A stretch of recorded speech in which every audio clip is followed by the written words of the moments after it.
Assalamu alaikum wa rahmatullahi wa barakatuhu, my cute little cheerful, smart, intelligent, and brave friends.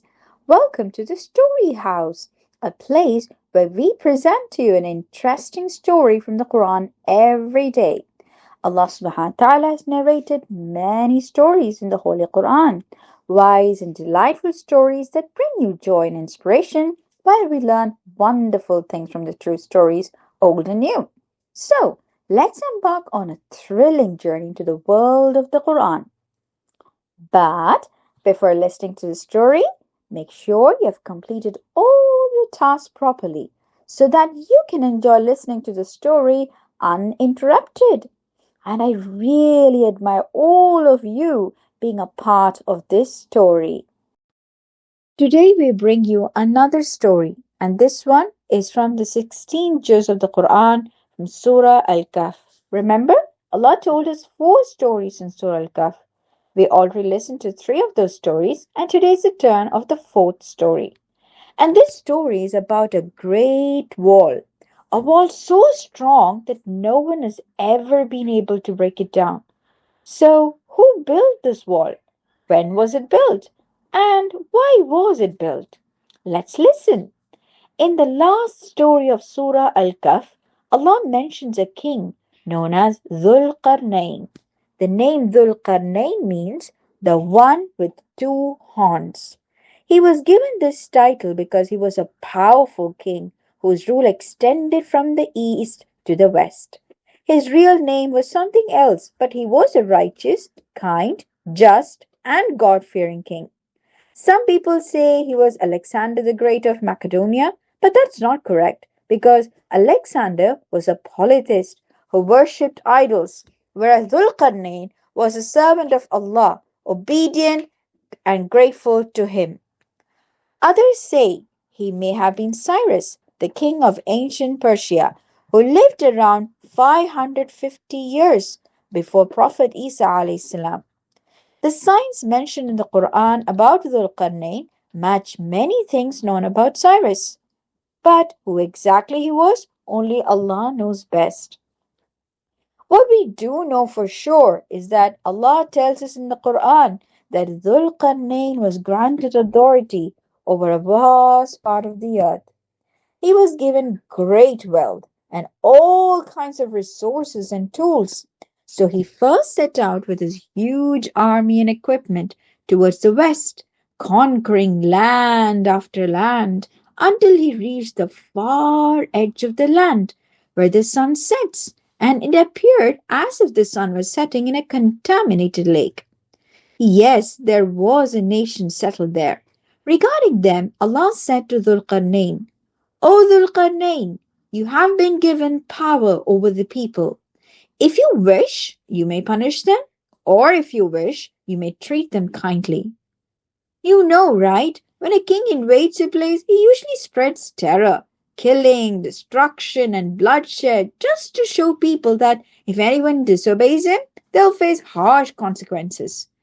But what did Dhul-Qarnayn say? He said, whoever among them does wrong and disobeys Allah, we will punish him severely. And on the day of judgment, Allah will punish him even more harshly.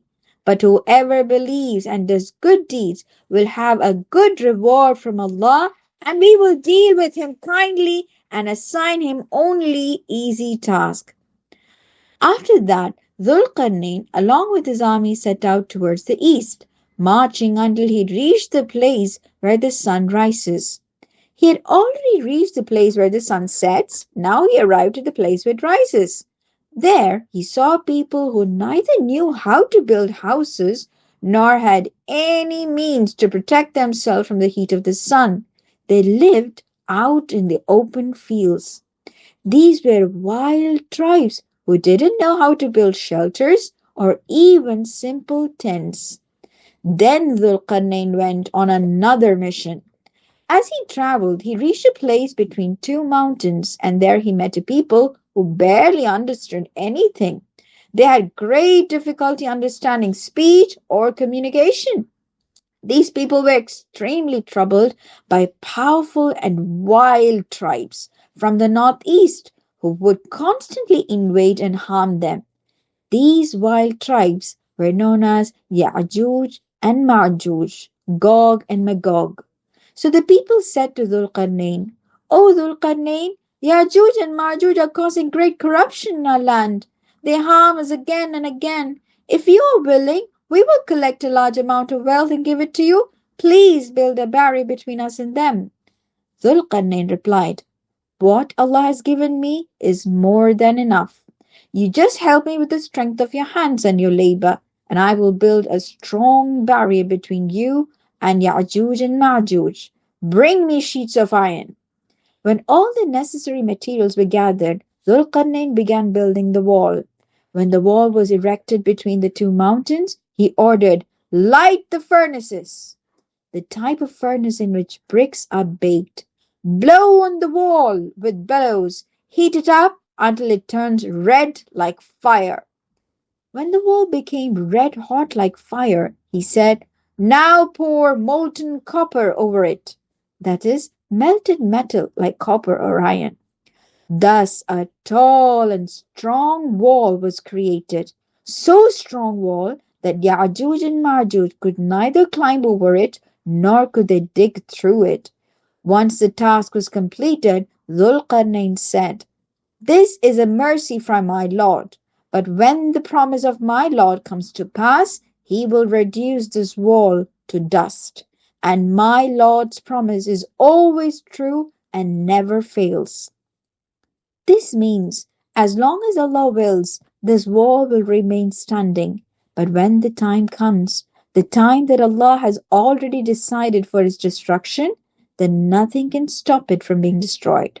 And so the wild tribes of Ya'juj and Ma'juj were trapped behind that wall, and they will remain there until Allah allows them to break free.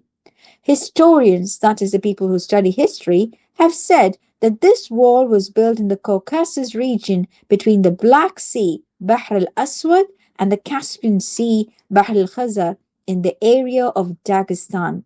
If you search for Dagestan, you will be able to see that region, and it is said that the wall Dhul-Qarnayn built was 50 miles long, 100 yards high, and 3 yards and about 1 foot wide. Some people also claim that the wall built by Dhul-Qarnayn is actually the Great Wall of China, but that idea is completely incorrect. The Great Wall of China is hundreds of miles long, yes, but it is not as tall as the wall that Dhul-Qarnayn built. Why did Allah Almighty tell us this story in the Quran? Let us remind you once again. According to the scholars who wrote the explanation of the Quran, some disbelievers, on the advice of certain Jews and Christians, came to Prophet Muhammad ﷺ and asked him 3 questions. The Jews had advised them, ask your Prophet about these 3 things. Who were the people of the cave, Ashab al-Kahf? What is the story of Khizr? And what is the story of Dhul-Qarnayn? In response to those questions, Allah revealed Surah Al-Kahf, which includes all the 3 stories, the people of the cave, Prophet Khidr alayhi salam, and Dhul-Qarnayn. In the story of Dhul-Qarnayn, Allah gave a powerful message to those disbelievers who were asking the questions. They used to take pride in their small positions of leadership and their wealth, thinking they were something great, believing these things would last forever. But look at Dhul-Qarnayn. He was a great king, had everything, lacked nothing. Yet he was a humble and obedient servant of Allah. He believed that Allah is the true creator and owner of all things. Even after building the strongest wall in the world, he said, this wall was built only by the help and mercy of Allah, and it will remain only as long as Allah wills. Then it will be destroyed. So the lesson is, the only one worthy of trust and worship is Allah Almighty. This is the end of today's story. We hope you enjoyed it.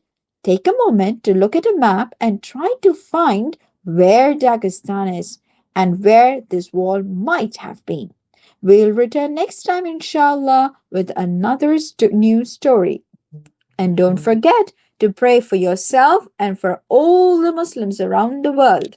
If you like the story, please like, subscribe, and share it. Inshallah. Assalamu alaikum wa rahmatullahi wa barakatuh.